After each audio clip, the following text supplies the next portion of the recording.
Hello, good evening. Welcome back to the Celtic Way, and it's the after-match podcast briefing. Call it what you want. Celtic 4, St Johnstone 0. The reaction to Rodgers' side going 14 points clear of Rangers at the top of the table, and as Ryan's putting the headline there, as Arne Engels, Alex Valle, and Kyogo Furuhashi thrive.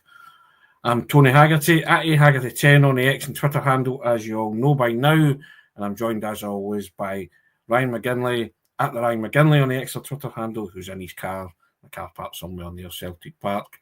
As enjoyable afternoons go, Ryan, that was quite enjoyable, wasn't it? It was, yeah, but pretty much a walk in the park for Celtic, which was great. Yeah. For them, because they were allowed to change their squad and still maintain those levels. There were some really good individual performances today that really, I think he's got the manager thinking ahead of Ibrox now. I think there's serious questions have got to be asked at left back in particular. Alex Bailly, I thought, was magnificent today. He brings something completely different to Greg Taylor. Not to say that Greg Taylor isn't a good player, because he certainly is, but Alex Bailly brings that bite. He brings that athleticism out on the left-hand side. Nicholas Kuhn on the right-hand side, just tremendous. Alistair Johnson, tremendous as well. I could name most players that played today. Even Yang had a good game today. I felt his decision making was a bit up and down, but he kept on going, and he was unlucky not to get a couple of assists on the day as well. But delighted for Kyogo, delighted for Arne Engels. Second man of the match performance in a row for Arne Engels. He was strutting his stuff out there, especially in the first half. Yes. Was really, really impressed by what he brought to the team. And that assist for Kyogo's goal was a thing of beauty. So delighted for him, and delighted to see that he's finally turned that corner in his Celtic career, and he looks to be a cert for Ibrox, I would say now. No, not looks to be. He will be a cert for Ibrox. Oh, right. You muted yourself. I can't hear you. No, I've not muted myself. Can you not hear me? That's a weird one. See if you come out and back in. I'll keep on speaking. Okay. I don't know if you can hear me, but I'll continue talking about the game while you refresh and come back in. I think to a man, Celtic were absolutely brilliant today from the defence forward, because Kasper Schmeichel had absolutely nothing to do. That's weird. People can hear Tony. That's wild, because I can't really hear him at the moment. But 2 wee seconds, I'll try and get that sorted. Aye, that's a bit of a weird one. Yeah, to a man, Celtic were very, very impressive today. I can hear you now, Tony. Yeah, most people could hear me. I don't know what happened there, but hey, technology. Yeah, Arne Engels, first name team sheet, excellent back-to-back man of the match performances. He thought it was very good today. Unlucky not to score. Peppered that goal, didn't he, in the first half, certainly.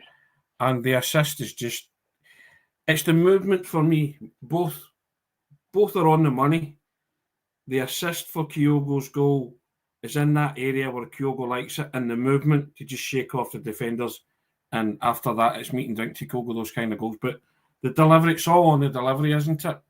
And if you get that right, and Kyogo, Kyogo will be there, then it's a certain goal.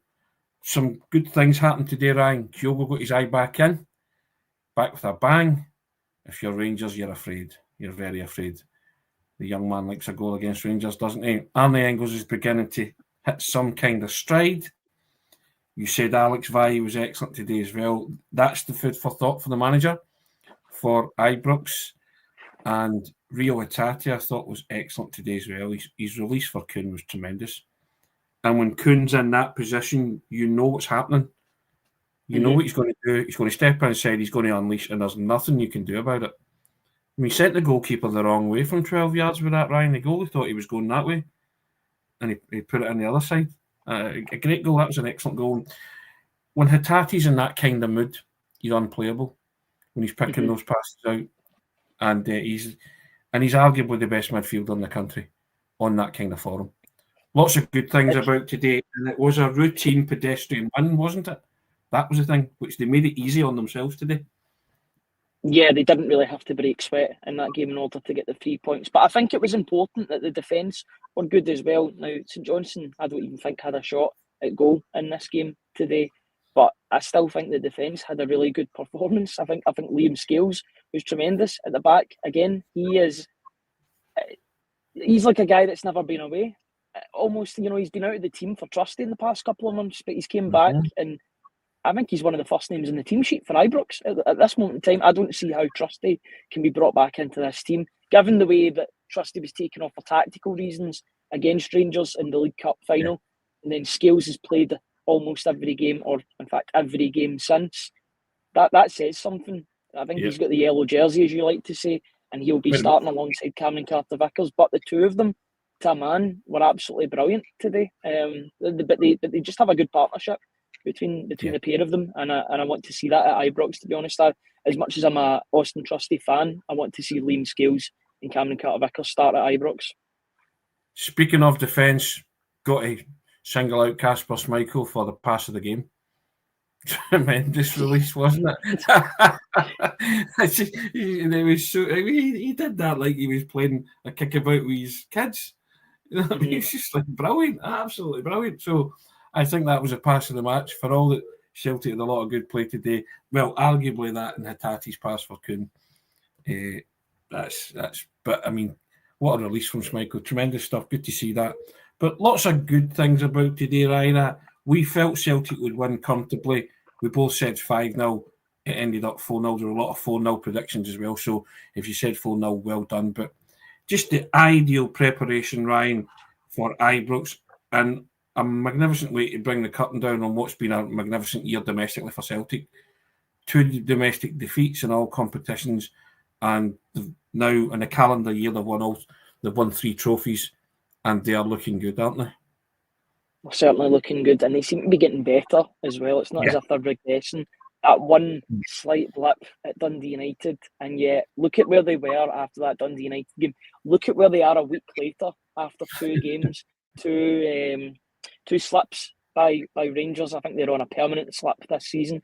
To be honest, they're going to be so far away from Celtic at the end of this campaign. You would suggest, and by all accounts, and I've seen the clips from the other game as well, I think Rangers were quite lucky to get away from there with a draw on the balance of play, especially a certain goalkeeping mistake from Jack Butland that Tony Watt was involved with, although I think the touch from him on the goalkeeper is very minimal. 14 points clear, Tony. This is dream scenario stuff for Celtic at the moment. Even if Celtic were to get beat, it would just be bragging rights on the day for Rangers at Ibrox, because there's only one destination that this league's going, and it's staying where it is at the moment at Celtic Park, out with an absolutely monumental collapse. But Celtic aren't going to drop 14 points between now and the end of the season. They've only lost 1 game in the league this year, and that was against Hearts, in which they were down to 10 men at Tynecastle, where the referees were dreadful on that day. They're not going to drop all those points. The league is staying where it's at. I know it might be bullish, but with 14 points, this team getting better and better. It seems you've got Kyogo back on form. You've got Arne Engels, an £11 million player, starting to show why he's an £11 million player. Paulo Bernardo, great assist for Daizen Maeda. Daizen Maeda, his best goal scored in season, and it's only December. He might hit 20, 25 goals this season with reinforcements coming in January. It's looking very, very good for Celtic at the moment. And I think the game at Ibrox is coming at just the right time for Celtic and at the wrong time for Rangers. So, it could be a very good start to the year if Celtic do what they need to do at Ibrox on the 2nd. Scotland are brave coming in. Tony, you got it spot on. You said before the match Engels would come good today, which he did. Good performance, Celtic. We both said that, didn't we? We both said he would come good. So, yep, delighted to see that. And Brown Warrior, 119. There you go. Nod to the trophy count there. The rotation by Brendan Rodgers these past few weeks, months have been absolutely spot on at Tony and Ryan. Yep, it has been. And that's the purpose and point of having a big squad where you can rotate and you can do that. And Celtic were afforded that luxury today. That's 2 games where both teams have come out not to play, and Celtic have found ways of getting through them and ended up winning comfortably in the end. Sean McLaren coming at Engels, brilliant, much more the type of performance he's capable of. We all knew he was capable of that, Sean. Just wondering why it hasn't been seen up until the past couple of games, or it was seen in flashes. He started off very well, tailed off a bit, but I did say, if you were watching the pre-match briefing, I did say that I thought Motherwell was a watershed moment for Engels, and he will now relax on it, and he's kind of getting to grips with everything, and he showed that today. And there's a confident player in there, Ryan. I think the only blip on his performance today would have been bulging the net, but that's just nitpicking. I just thought his all-round play was excellent, and he deserved his man of the match for the second game running. Yeah, do you know, it wasn't a perfect performance by Engels, but I've seen enough that I'm demanding perfection from this player, because he's a tremendous footballer, and you can see that when he's in amazing. Yeah, he's got gears to go up at Celtic. He's going to start dominating games. You can see that in the new year. He's going to be a pest for every single opposition. I'm looking at a young boys game and in the Aston Villa game. Those are the games for him to really come alive. And the game next against Rangers, of course, at Ibrox. I see that as a real opportunity for him to showcase how good he can be. Not everything came off for him. He did give away the ball a couple of times today, but it was mostly good. And everything that he was doing or trying, it was brave. He wasn't hiding away or shirking responsibility. He wanted the ball. He wanted to make things happen. You know what he's great at, Ryan? For me, he's great at ghosting into the penalty area, just walking away from markers and just appearing in acres of space, whether to get a shot off or to get a slide rule pass to maybe the overlapping Alistair Johnston or Kuhn. He's really adept at that on both sides, because he appears on both sides of the penalty area. And you can't buy that. See, if you get a player like that, he's got a great football brain, and I always thought that about him. And that's why I was kind of disappointed. I'm thinking, you're much better than that, Arne. You are a far, far better player than you were shown. And now he's beginning to show it. And again, I think that's largely down to the manager, who's probably said to him, look, this is what you can do. Start doing it. And he's clearly took that on board and realised himself. And it does take time to adjust to the rough and tumble of Scottish football and the way teams play, i.e. the last couple of games have shown that on Motherwell and St Johnstone. No real ambition, and I can understand that. But that's what you want from Arne Engels, to be dominant in those kind of games. And that's when you turn around and you say, right, that's what you paid that extra bit of money for, that bit of quality that shines through in the end. And as I say, he was excellent today. Should have scored, but back-to-back man of the match performances, Ryan. Can he make it a treble, Ryan, at Ibrox? That's a challenge for him now, isn't it, to go out there and boss that game in that atmosphere and help Celtic stretch their lead at the top to 17 if they can. An incredible position to be in for Celtic at this moment in time. That I'm not going to call that upcoming game, a dead rubber. It's not a dead rubber because the league isn't even anywhere near being finished yet, mathematically at least. But for Celtic, it's a real chance to just maintain dominance over their rivals and get that win at Ibrox that they've been looking for a little while, because obviously they didn't get it.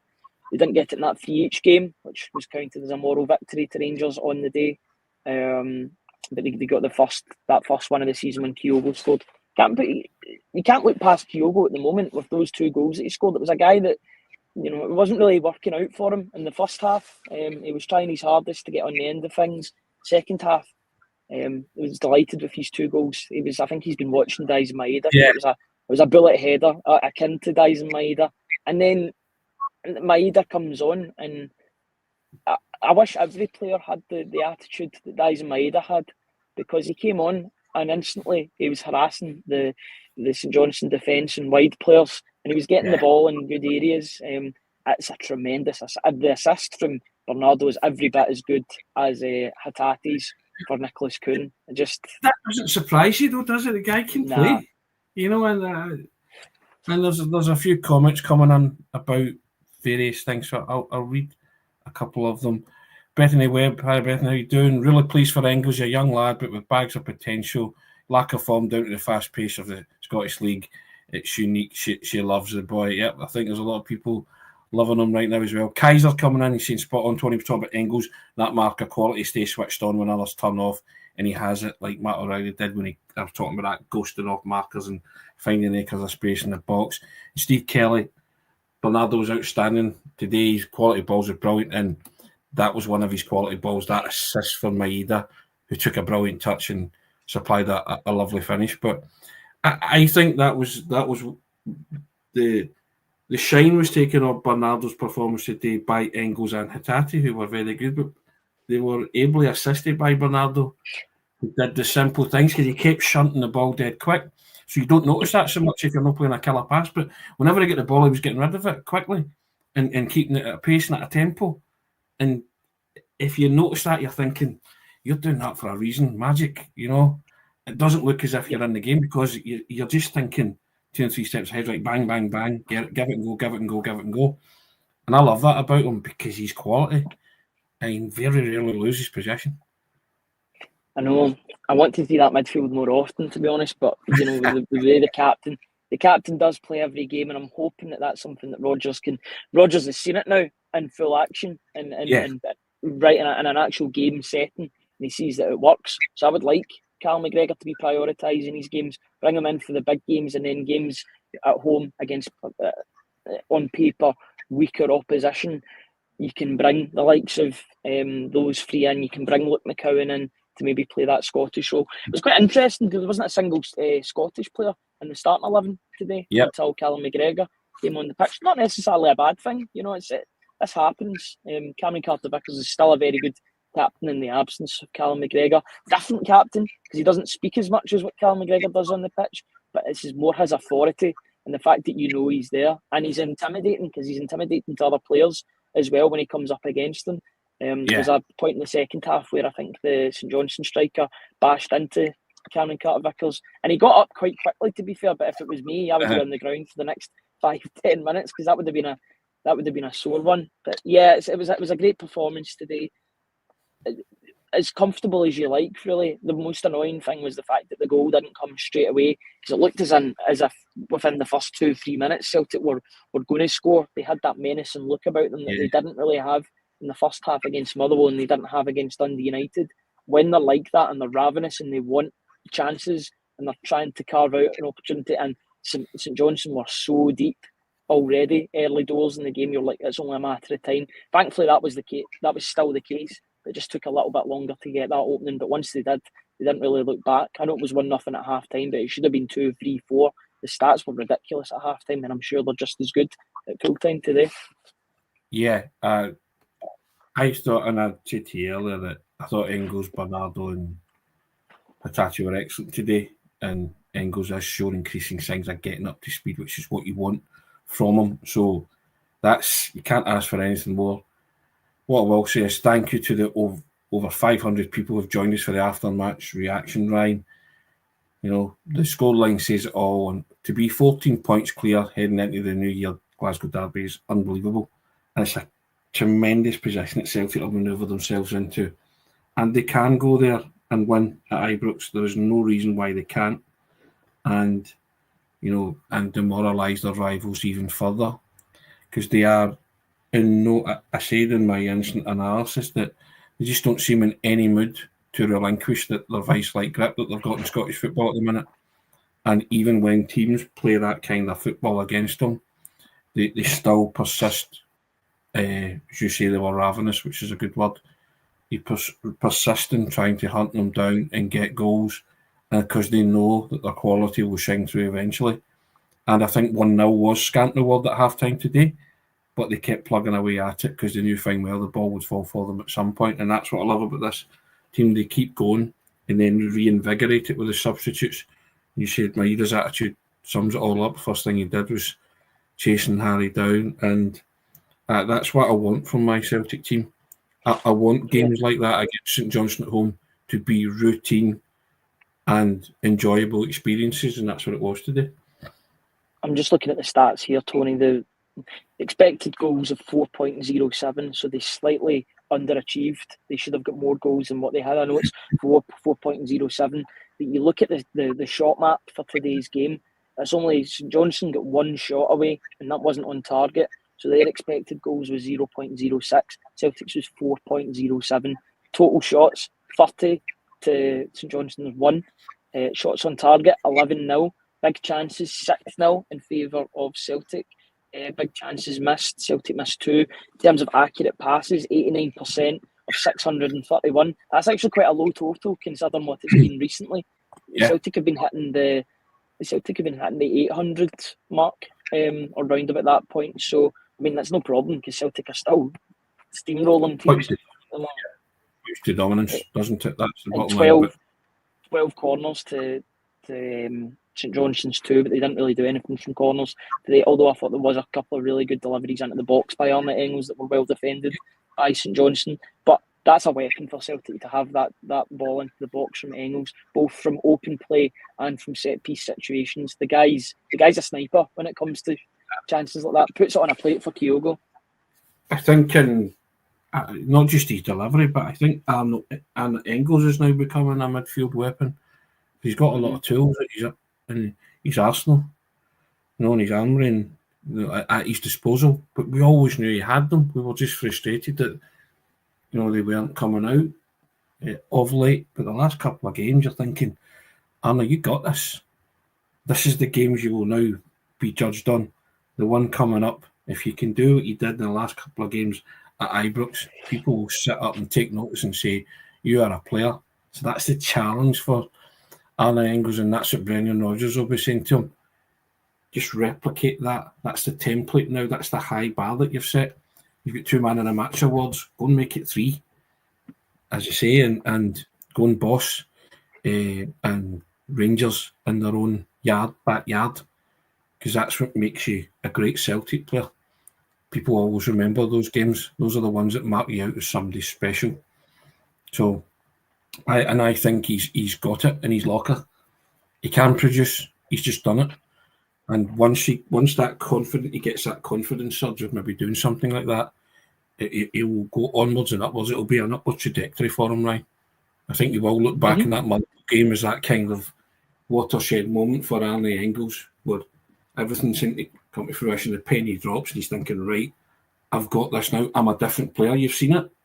The last 2 games has been a different attitude from Engels, and the manager's played no small part in that, Ryan. He just knows what to say and knows how to get the best out of footballers. They didn't take the huff at not playing in the cup final, came on, set up a goal for Kuhn and dispatched the penalty. He's got that uncanny knack of keeping everybody sweet and happy. And that's a sweet and happy dressing room at this moment in time, because they know they'll all get a chance to contribute. Absolutely. Yeah, I'm delighted with the way that he's progressing, especially in these last 2-3 games. Even what you see off the pitch with Engels too, with the fact that he is hanging about with the likes of Adamida, Cameron Carter-Vickers, Greg Taylor, etc. I like that he's part of that group and they've taken him under his wing, because it can't be easy for a guy moving from Germany to Scotland, new country, new people, new way of life, new way of living. Obviously, it's not a massive change given Germany to Scotland, but because there are similarities, but there still is differences, and it must be difficult for him. But he slowly but surely he's adapting. Today was just, you can see he's such a confidence player. You can see the difference in his game when he's on the ball, because he wants to hurt the opposition whenever he's on the ball. He wants to pierce through and penetrate when possible, and he was doing that.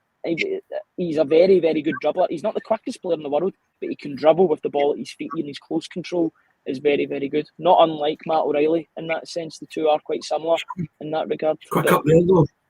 The thing is, in the head, he's got a quick brain, and when you think quick, you do that. Your actions are quick, so you appear to be quick, and I think that's the key for Celtic. Because Bernardo's got a quick football brain, Hatate's got quite a switched-on football brain, Engels has got one, McGregor's got it. Those midfielders, that's why things happen at a tempo and a pace, because they're all quick thinkers. They see things quickly. I mean, Hatate saw that pass to Kuhn very quickly. When the ball in midfield, got it out his feet and released him. That's it, and you think, well, if I give him it here, he should score. And he duly did. Kuhn's just having the season of his life. There are not enough superlatives for Kuhn at the minute, is there?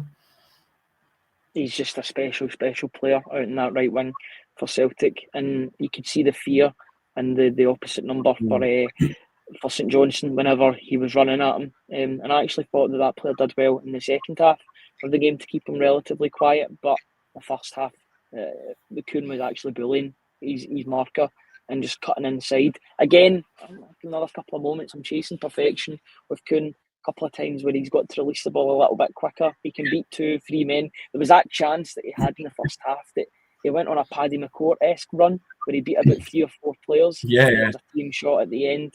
And like, maybe if you pass it to somebody, they might be in a better position. But I understand why he didn't, because if you beat 2 or 3 players, you're automatically seeing the headlines in tomorrow's paper, aren't you? And you're going to go for your goal. And I like that. I like the confidence, because a confident Nicholas Kuhn is a dangerous Nicholas Kuhn, and we're seeing that just now. He's in perfect form. Two goals in his last 2 games for Celtic, and he is going into that Rangers game at Ibrox in the best possible position, fully fit, fully healthy, scoring goals, causing problems. It's going to be a difficult afternoon again for Jeffy, you would presume. I think the team are going in the finest of Fettel, Ryan. Again, that doesn't guarantee success or a victory, but you're as confident as you can be heading to Ibrox. And I said to you before about law of averages and things like that, or do you think it's the opposition's turn, all that kind of stuff? Football doesn't work like that. The team with the better players usually win, and Celtic at this moment in time have the better players, and they've a real chance to turn the screw on Rangers and, surge 17 clear in January would just be an unbelievable kind of cushion to have. And even if they do perish the top, lose, it's still 11, it's still double figures. But I just think everybody's confident in this team to deliver, and this manager to come up with an 11 that will deliver at Ibrox. And I think these players are confident in their own ability to go out there and face the cauldron that will be Ibrox on January the 2nd and come away with a victory. It's up to Celtic to make that atmosphere a toxic atmosphere, because the home fans will make it toxic for their home players. So if they can do that, and they can make that, and they can use that to their advantage, then that's got to be the aim and the objective for Celtic. Get the 3 points. Rangers are not in good form at the moment. They need to treat it like any other game against a team that are in poor form. Use that against them, and use that, use their weaknesses. They are a team absolutely depleted at the back, in particular. The players that they've got in the back at the moment are making mistakes game after game. I see that Robin Propper made another mistake in the lead up to Motherwell's first goal, which should mean it should give Kyogo or Ida, whoever's playing up front, confidence. I mean, they've already got confidence probably against that back line, but even more so now that they can go and do the business against the biggest rivals. But Celtic are massive favourites going into that game, a game at Ibrox. Doesn't happen all the time. Usually it's Rangers that are the favourites going to Ibrox, but that's not the case now. Celtic will be massive favourites for this game, and if they can go 17 points clear on the 2nd of January, now you're just looking at, if we were to get that now, you've got to look at transfers for the coming seasons. Make sure that Celtic are strong, and make sure that they continue this dominance, because there's a massive gap between the two sides at the moment, and Celtic have got to extend that rather than taking their foot off the gas. Now is the time, Tony, isn't it? Without a doubt, they have to start looking at that, but it's just amazing how the kind of narrative shifts. After Tannadice, there was talk of that if Rangers beat Celtic at Ibrox, it would be 6 points. It would be 6 points. They're currently 14 points ahead. It's the space of 2 games. It's incredible how football works, isn't it? And that's how football works. It's not ifs and buts and maybes, it's definitives. You have to win those 2 games for a start to go X amount of points behind or play to be in a position to get the gap down to 6. And everybody was taking that as a foregone conclusion before Rangers played St Mirren and Motherwell after Celtic dropped points at Tannadice. So I just, it serves our time around. But I couldn't agree with you more. I think Celtic, they will be doing their due diligence and their forward planning. And again, January's another window when you can turn the screw. You go to Ibrox and win, you're 17 ahead, and then you freshen everything up by bringing in a couple of new faces. What does that do for everybody? It just lifts everybody again, doesn't it? For that push again to go for hopefully what you might see as a possible domestic treble. A lot of football to be played before that, of course, but that has to be your aim, Ryan. A domestic treble, getting to the knockout phase of the Champions League, seeing who you get in the draw, and maybe even going further This is where the team will come into. This is where the team will come into play, and rotation is going to be important. But I've seen enough today to know that Celtic don't need Callum McGregor for these games. They have got leaders out with. You've got Alistair Johnston. He's a mouthpiece. He loves shouting and barking and barking out instructions. Yeah, absolutely. But you know what? That intensity is what's needed. No shrinking violets in this Celtic team. He is a leader. So is Cameron Carter-Vickers. Yes, he goes about it a little bit differently. But he was still leading the team talk in the huddle today. You could see him speaking. Yeah. So that's big. Usually it was Greg Taylor that took that mantle from Cameron Carter-Vickers and did the talking, while maybe CCV added a bit on at the end. But that's great to see. I love to see that from Cameron Carter-Vickers. I like that he's grown into that role as a leader. You get Kasper Schmeichel, who's been there, done it, won titles. He's going to win more titles at Celtic. His trophy collection is going to look great by the end of his career. You've got players that are used to winning at Celtic now. Even players coming on like Daisen Maeda, you've got Kyogo, you've got Paolo Bernardo, who only knows success at Celtic. It's a great position for Celtic to be in at the moment. And you can see more leaders are forming with every passing game. That's great, because it means that the new players that come in, and there might be some familiar faces in those new players that come in. Be interested to see who comes in the next month. We're all kind of predicting that Kieran Tierney might come back. I think that would be massive, Tony, if you announce that in the new year, or at just the start of the year, that Tierney's coming back. I mean, all roads are kind of pointing to him at this moment in time. We kind of think it will happen. What a chance for Celtic to continue that dominance by bringing players of that calibre back to the club. These are special times, and I hope people don't take it for granted. I mean, it has been a great sort of 10, 15 years, but I feel like we're only just getting started with Celtic at the moment. They're in a great place at the moment. There should be no limit to their ambition now, in terms of the financial envelope that we push, Ryan. Within our financial parameters. You want to see Celtic possibly reach the last 16, last 8 of the Champions League. Can they do it? That's the challenge you set yourself. Can they win all 3 domestic trophies again? These are the challenges you set yourself. Outwardly, you would never admit that. Inwardly, you're saying to these players, come on, this is it. And then, Rodgers saying to the board, look, this is a chance to really have a special season.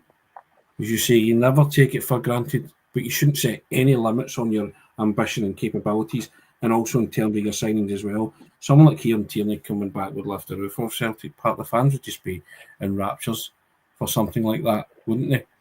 And you just want to keep cashing in that feel-good factor, don't you? And just making supporters and players and everybody connected with the club happy. And at this minute, as you say, they're special times, they're happy times, but they can get more special, with the extent of your achievements. And there should be no limit on that, because this is a special group of players who can maybe do something quite spectacular this season. And you just look forward to see the development and the progression of this team, because the manager feels that too.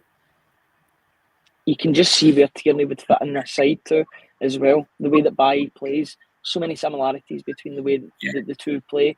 I'd like to see both of them at the club. If Taylor is to leave in January for pastures now, he'd be going with everybody's best wishes, because he's been such an important player for Celtic, particularly under Ange Postecoglou and wrestling the title back from Rangers in that first season, and in the second season when he was arguably one of Celtic's best players, scoring goals, and big defensive performances.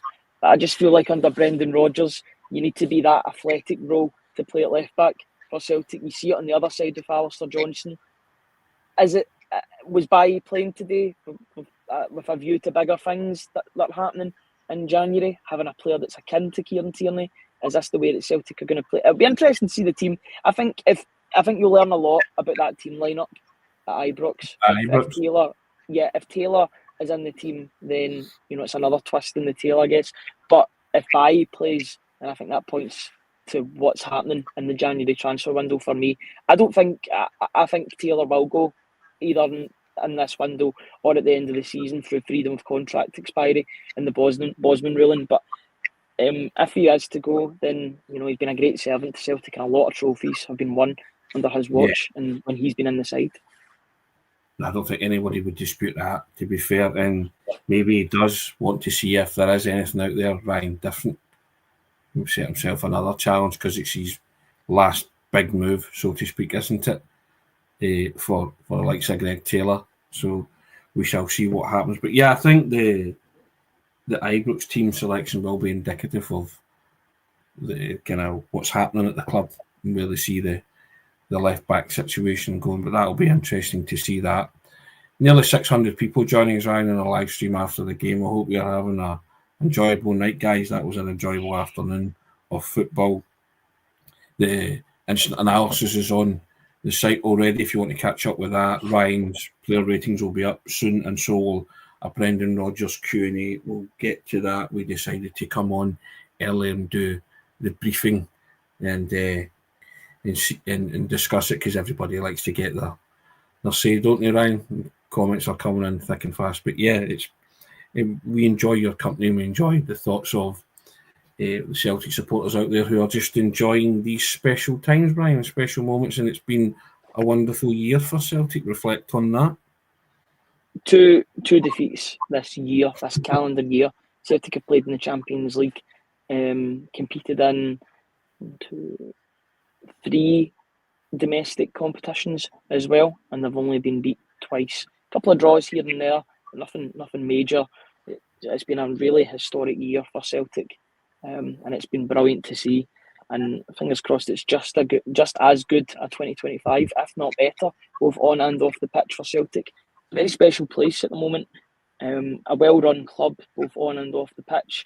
They've got an embarrassment of riches on the park, off the pitch. They're financially very stable and financially rich, and they've got, in my opinion, one of the best managers of the modern era at the helm. So they're in a pretty good spot at the moment. 420 Somewhere's gifted a Celtic Way membership to somebody. Thank you very much, 420 Somewhere. That's very, very kind. You do that a lot, and we appreciate that. Thanks you so much. Ryan, you can tell them how they can become a YouTube member. Yep, you can become a YouTube member and support us just that little bit more. Just £2.99 a month. You click that join button at the bottom of the YouTube. If you're joining us on YouTube, by doing so, you'll receive early video access, priority comments, and exclusive members chat function. Press that join button and join us. And if you want to subscribe, that's completely free. You'll be notified when we go live with videos just like this. So thank you to everybody that's done so far. And if you haven't done so, please join us. Whether that's on the £2.99 a month or for free by pressing the subscribe button. But we thank everybody that's done so far. And Bethany's saying that's why they tune in, Ryan, the best Celtic chat in the business, and thanks for the dedication, and looks forward to commenting in 2025. Thank you, Bethany, really appreciate that. We don't just pay lip service to you, we genuinely appreciate every subscriber, everybody that comes in the chat. I said it before and I'll say it again, we feel we've built a wonderful community on the Celtic Way. We want to keep building it, and we feel that everybody that comes in the group chat, they're important to us, and we hope you enjoy what we do, because we certainly enjoy bouncing our thoughts and ideas off you guys, and you keep us going and you turn up all the time, and we really appreciate that. So thanks a lot. And as 2024 comes to a close, we just hope that we can continue to be happy and smiling in 2025. Don't see any reason why we can't be doing that, Ryan, both on and off the park. Yeah, absolutely. It's a great place to be at the moment, and we wouldn't want to be anywhere else than covering Celtic with you guys. So thank you to everybody. I hope this is complimentary. Rebel Duffley, Tony is the Obi-Wan of the Celtic pods. Does that make you young Skywalker, a young Jedi, Ryan? Hopefully not Anakin Skywalker, because of what happens to him. I never said Anakin, I said Luke Skywalker. He's a good guy, isn't he? I'd give you Qui-Gon Jinn. I'll be Obi-Wan. Yeah. Fair dues. I'm not going to argue. Rebel's laughing. Double H is laughing. Anthony Atkins nailed it. The old one. I think that's fine. That's fair enough.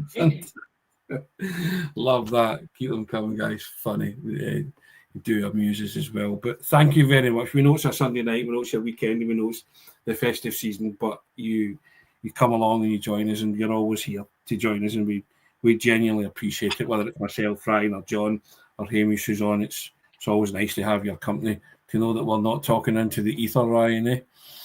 It's great, and we thank everybody that's joined us in any of our shows, both pre-recorded and live.